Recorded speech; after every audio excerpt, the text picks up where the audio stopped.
This fun bat project looks great as a Halloween project.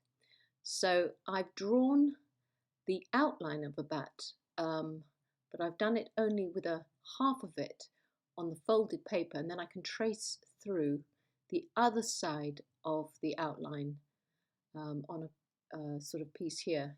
You can see what I've done to get the symmetrical shape to use as a template for my wire.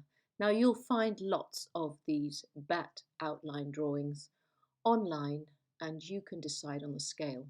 So I'm using 1mm soft black iron wire for the framework for the larger one, but for the smaller size I would use 0.7mm gauge. So cut about 12 to 14 inches of the iron wire.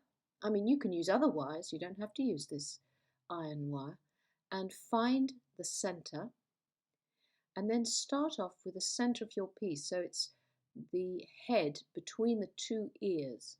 So you just hold it and then bring the wires up to form the ears on each side. So it's a bit like cat ears.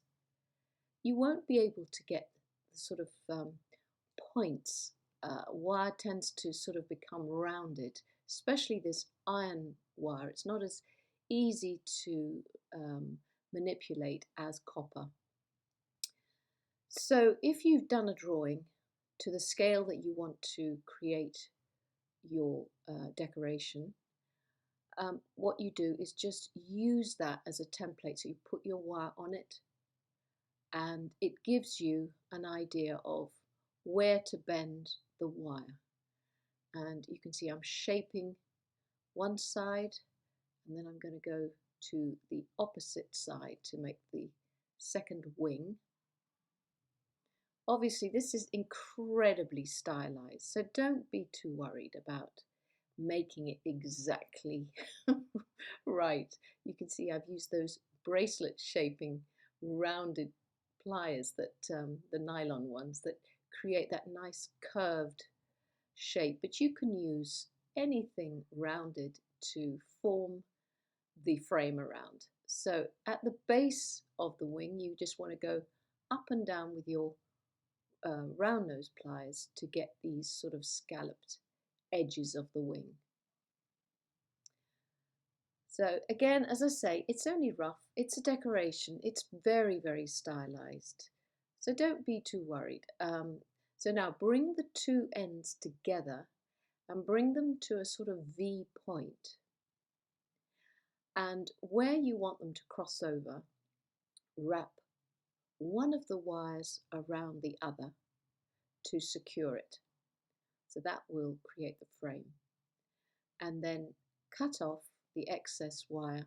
I'm using my DIY cutters because the iron is not the right. I don't like using my fine jewelry cutters on this iron wire. I could sort of damage the blades. So for iron I would always use different cutters to my good ones.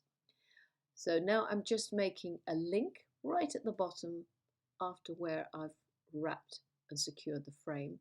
And once you've made the frame and you're happy with the outline, you want to hammer it, and that will work harden the piece so that you can put your wire wrapping in the middle. I'm using 0.3mm black. It's actually copper, but it's enamel plated black. So it's a very, very fine black wire, but the core of it is copper. I mean, you've just got to find what you've got to hand, but this one I've happened to have. And what I'm going to do, I've probably taken about 2 to 3 meters, I'd say about 3 meters here, and I'm going to scrunch it all up. In fact, make it into a ball. And then I'm going to flatten and tease it out. So this is going to be my filler for the inside of the framework. It's a quick way of filling in spaces, whatever you're making. So you tease it out to try and fit the frame. So and then you must cut another piece that you're going to use to sew that scribbled, scrunched wire into the frame with. So I've cut a nice long length and a sort of arm's length, and now I'm just going to start sewing this scrunched up piece into the frame, and every time I reconnect onto the outside of the frame. You don't have to do this neatly, because you can see the whole thing looks very scrunchy and messy. So, and it's only a decoration, it just gives a good illusion. And hopefully if you're doing a Halloween celebration or a supper or something, hopefully it'll be sort of darkly lit, so you won't see your decorations too closely, so they won't be scrutinized. So now I'm just using this this longer length of what I'm calling my sewing wire, but it's the same wire, 0.3 of a millimeter, and you're just pulling that teased or scrunched up wire, you're pulling it around to fit in to the shape that's within. It's a bit like, you know, colouring in, and you're trying not to go outside the edges. I've had to do another piece to fill in the opposite side, the other wing. So you just do it in bits, and again cut another length of the sewing wire to keep going in and out. And if you find there are areas that are a bit patchy and a bit bare, you will just use the wire to sort of go in and out and in between, and it will hold the whole thing in place. It is a sort of a bit of a random look, but it's far better than having to weave the whole area within the center. So take your time. This is probably the most time consuming bit of making the piece. And then if there's any wires that are sticking outside the frame, just take your chain nose pliers and use the tips to sort of tweak and twist anything that's overhanging. And if there's too much bunched up, pull them, you know, around so that there's less gaps. I mean, I haven't spent hours on this one, but it's just going to be, you know, a little decoration, so it doesn't have to be perfect. But now that I've filled the inner frame, I'm going to put it on my block and use my nylon hammerhead of the whammer and tap it all down. And what that does, it compresses it into one mass, and it makes it all hang together. Because the wire is so thin, it will just compress into one. And then you want to curve it a little bit to get a bit of shaping, a bit of a dimension to it. Lastly, you want to put some eyes on it, just to give it a little bit of character. So I'm using 2 red crystal beads for the eyes. And again, you know, you're just using this 0.3 mil binding wire to connect them onto this sort of mesh that you have now made.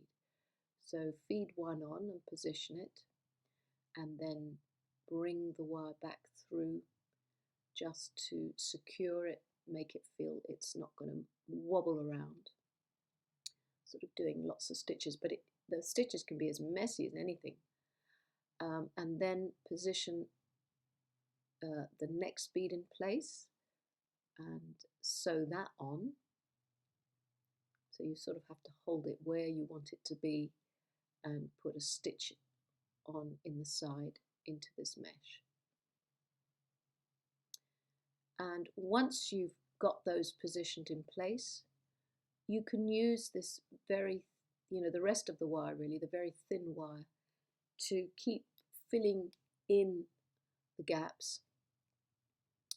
And you can also bind it around the eyes, the eye beads, because that also helps secure it, a bit like you would if you were putting a button. You know, just go round the outside edge, just underneath, and that helps stabilize where the beads are. You can also put a little black bead for the nose and mouth. So I've found a little black bead, and I'm just going to bring the wire back through just under and at the center of the eyes.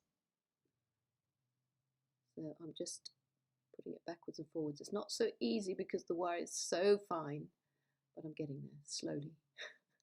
Apologies for the boring nature of the sewing bit. So there's a little black bead, and I will stitch that in the center. And lastly, you can dangle a little black teardrop crystal from the base. And there you have it. Then all you need to do is put it on a thread or a piece of black wire and suspend it and use it as a decoration. So I hope you like these little bat decorations that you can make for Halloween. Thank you for watching.